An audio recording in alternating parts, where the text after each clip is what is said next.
va venir systématiquement désobéir au profit de ce qu'il considère, lui, comme juste, comme bien. Il va faire des choses très dangereuses et commettre des délits, comme par exemple ne pas mettre son clignot dans les ronds-points, ou pire, faire des barbecues. Et bonjour à tous, j'espère que vous allez bien, enfin bonsoir plutôt, là on va tourner le soir, le soleil se couche plus tôt, winter is coming. Winter is coming.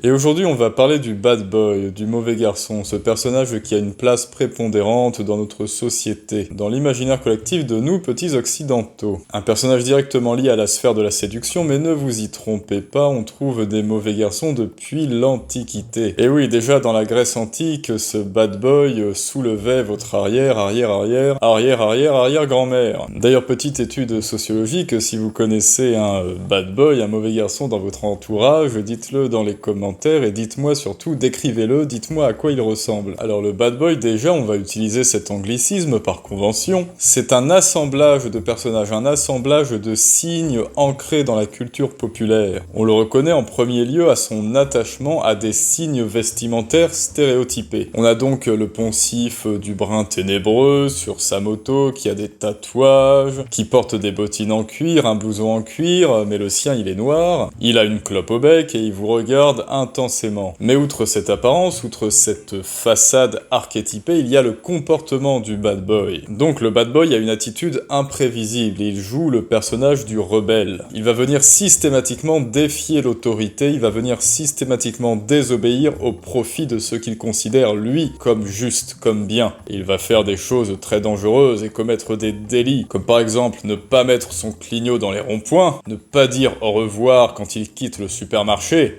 ou pire, faire des barbecues. Bref, le bad boy est un déglingo. Dans le fond, il n'y a que deux genres de personnes qui ne se laissent pas marcher sur les pieds, qui ont une intelligence sociale et une vraie liberté de penser. Le bad boy et les abonnés de cette chaîne. Et là où c'est intéressant, c'est que justement, depuis l'Antiquité, depuis la nuit des temps, on observe des personnes, des personnages qui vont venir se confronter à l'ordre établi, désobéir aux règles, aux lois, revendiquer leur liberté. On a donc Achille qui va vouloir prendre son destin en main, en faisant fi du destin que lui annonce sa mère. Ulysse, bon bah y a Pénélope qui fait son tricot tranquille à Ithaque et lui il se tape toutes les nymphes des îles. Et on a Léonidas, donc le roi de Sparte du temps de la guerre des Thermopyles, qui n'écoute pas la Pythie, qui n'écoute pas le conseil de Sparte, qui lui exhorte de ne pas partir en guerre, parce que Léo a soif de street fight, et il y va quand même. Et enfin, on a Usul qui... Usul. Non, ça c'est une erreur, pardon. Et petite parenthèse, dans les mythes religieux, on observe que le héros n'est jamais un bad boy. Les personnages obéissent systématiquement à Dieu, et ceux qui désobéissent sont châtiés. Il ne viendra jamais à l'idée de Jésus, après avoir chassé les marchands du temple, de se taper toutes leurs nanas, et de dire à Dieu... Pas les couilles, frère! Y a pas de place pour les fragiles. Et dans l'histoire, on appelait aussi mauvais garçons toutes ces bandes armées qui allaient dans les campagnes pour terroriser les villageois, pour violenter les femmes. Et un peu plus tard, on appellera ces mêmes soldats des goujats. Alors maintenant, où sont les bad boys dans notre horizon, dans notre société actuelle? Eh bien, jusque dans les années 2000, le bad boy va être véhiculé, médiatisé dans le cinéma, dans la publicité, dans la musique, avec les signes iconiques qui lui sont rattachés. On va travailler plus sur la forme que sur le fond. On a donc le cow-boy et sa conquête de l'Ouest, figure emblématique de l'émancipation, avec Clint Eastwood en première ligne, James Dean ou Alain Delon qui dans leurs films reprennent le poncif de la clope au bec, Michael Jackson, Johnny Depp ou même Will Smith qui eux reprennent les bottines, le blouson en cuir et la grosse moto. Et il y a entre tout cela le gentil garçon qui veut devenir un bad boy comme Tobey Maguire dans Spider-Man, qui pour plaire à sa petite amie se met à s'habiller en noir. Ce changement de signe vestimentaire suggère la transformation intérieure, l'épiphanie, la rébellion psychique, le passage de l'enfant au stade d'adolescent. Et après cette période de bad boy purement visuel, la tendance va s'inverser et on va travailler plus sur le fond que sur la forme, avec des bad boys qui le seront dans leur comportement et qui dévoileront petit à petit un côté sombre, avec Hank Moody, comme son nom l'indique, qui est toujours désinvolte et désabusé, mais qui est dans une tendance autodestructrice, le Dark Sasuke, meilleur ami de Naruto, qui veut manipuler, blesser et tuer toutes les filles qui tombent amoureuses de lui, et plutôt que de s'enfuir ou d'être méfiantes, ces filles seront encore encore plus amoureuse. Et enfin, on a Tyler Durden dans Fight Club, joué par Brad Pitt, qui va venir incarner la figure du bad boy dans son entièreté en cochant toutes les cases fond-forme, avec le blouson en cuir, la clope au bec et son clubhouse de Fighter Z dans la cave. Et là où ça devient intéressant, c'est que l'on va venir considérer aussi les grands intellectuels comme des bad boys, comme des mauvais garçons, car étymologiquement, l'intellectuel c'est celui qui se rebelle, qui se bat avec les mots. Dans Le Meilleur des Mondes, le personnage d'Aldous Huxley se rend bien compte que le système dans lequel il évolue c'est de la merde, et il va venir se révolter, se rebeller face à lui. C'est d'ailleurs dans ce livre qu'a été conçue l'idée de mal alpha, mal bêta, directement liée à la figure du bad boy. On a Bernard Lugan qui a des idées fortes, dissidentes, qui n'hésite pas à en imposer, et rien que sa moustache nous dit d'aller nous faire foutre. Parce que nous vivons dans un monde castré. Moi je parle viril, monsieur. Et bien sûr, tous les grands auteurs, Victor Hugo, Baudelaire et même Voltaire sont des bad boys, en cela qui se sont rebellés contre l'ordre établi à leurs époques, qu'ils ont bousculé les grands idéaux, les grandes convictions de leur temps. Et c'étaient tous des chauds lapins aussi, des gros charros. Et tous ces personnages fictifs de bad boys cachent un côté sombre, comme on l'a dit, un côté nihiliste et autodestructeur qui peut se révéler à tout moment. Donc, quand on regarde un bad boy, on voit non pas un, mais deux personnages. Un côté clair, indépendance, émancipation,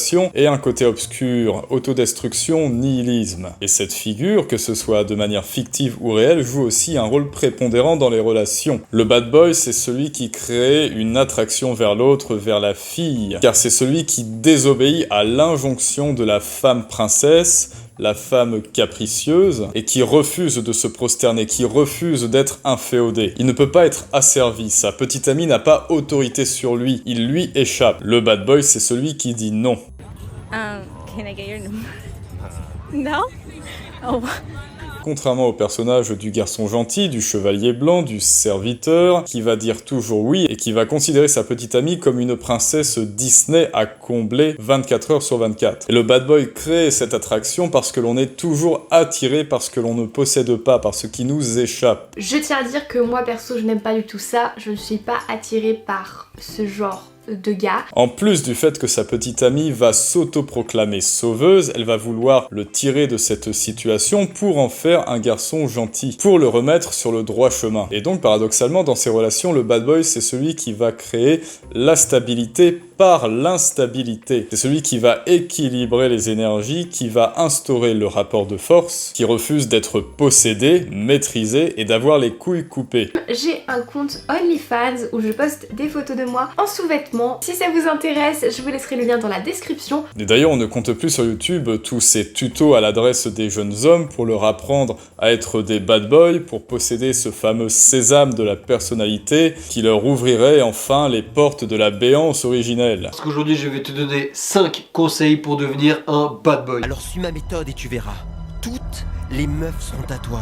Enfin, leur permettre de niquer en fait. Oui, de Ken, c'est des tutos pour Ken. Et donc dans cette méta-histoire, c'est là qu'intervient le rôle du gentil garçon, celui qui va considérer la fille comme une princesse Disney. Et ça tombe bien qu'on en parle parce que Walt Disney a eu une place prépondérante dans la construction du bad boy. Pourtant, quand on regarde les princes Disney, les tout premiers princes, des tout premiers dessins animés quand on était jeune, on ne peut pas dire que ce soit des mauvais garçons. Ce sont des garçons gentils, trop gentils peut-être, des attachants, des babtous fragiles, des boulets en fait. Avec le prince Eric qui ne sait pas reconnaître son crush Ariel d'une faussaire qui est passée par Sephora pour acheter du maquillage pour lui ressembler, le prince Henri qui fait venir toutes les filles du royaume, qui ne se les tape même pas et qui veut juste chercher la propriétaire de la pantoufle plutôt que d'aller directement chez André demander l'historique des achats. Philippe le simp qui bug sur une paysanne qui vit encore chez ses tantes et qui veut devenir son sugar daddy, genre il va presque lui ouvrir un compte OnlyFans, et le prince Florian qui traîne de fenêtre en fenêtre pour gratter des 06 et séduire des lycéennes au balcon en chantant du Jodassin. Mais on voit qu'au fur et à mesure des années, Disney a révisé sa copie, enfin ils ont fait des études de marché, des études en psychologie humaine, ils se sont enseignés sur ce que voulait le public, et ils se sont remis au goût du jour en créant des personnages masculins un peu plus solides sur leurs appuis. Avec John Smith, le BG rebelle, genre Captain America avant l'heure, Shang, le capitaine Gomuscu qui prend sa protéine whey à 6h le matin avant de faire grimper ses hommes au poteau, Flynn Rider, le pervers narcissique qui vole et ment mais réponse sans balèque parce qu'il est BG, et Hercule qui se fait bully comme une victime au lycée mais qui décide d'aller à Basic Fit pour devenir un Tchad et se taper toutes les Thessalines de Grèce. Donc ce que l'on peut en conclure, c'est que le bad boy représente notre volonté intérieure d'indépendance, d'émancipation, de liberté d'esprit, de vouloir se libérer des règles injustes et des dictats castrateurs. Je suis en train de me mettre un petit verre de Sancerre, mon gars. Et pourquoi ? Parce que je n'en ai rien à faire. À nous de voir si l'on décide de basculer du côté clair en adoptant un comportement léger, désinvolte face aux problèmes de la vie, en se libérant du regard des autres, en se rebellant contre l'injustice, en s'émancipant des règles injustes, des dictats sociaux, ou si l'on veut sombrer dans le côté sombre en cédant au nihilisme et à l'autodestruction. Et c'est la fin de cet épisode sur le bad boy, j'espère qu'il vous a plu, n'hésitez pas donc à liker, à vous abonner si ça n'est déjà fait, et à commenter, et je vous remercie par avance et je vous dis à très bientôt pour le prochain épisode.